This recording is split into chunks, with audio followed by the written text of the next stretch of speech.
কিষণ, আর কতদিন এইভাবে চলবে বলো তো?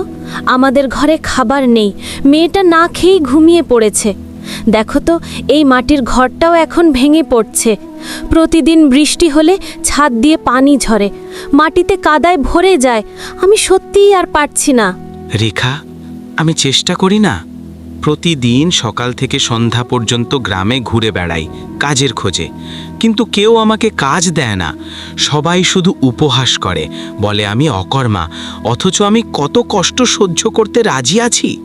শুধু চাই সৎ পথে উপার্জন করতে। সৎ পথ? কিন্তু সেই পথে তো কেউ তোমাকে সুযোগই দেয় না কিষণ।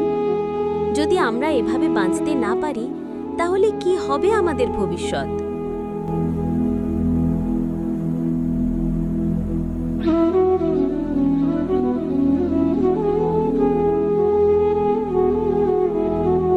মুখিয়া বাবু, শেঠজি, আমি আপনাদের পায়ে পড়ি। দয়া করে আমাকে কোনো একটা কাজ দিন। আমি ভিক্ষা চাই না, আমি শুধু চাই নিজের ঘাম ঝরিয়ে নিজের হাতে রোজগার করতে।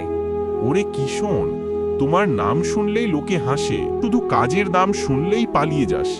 আজ কোনো কাজ নেই,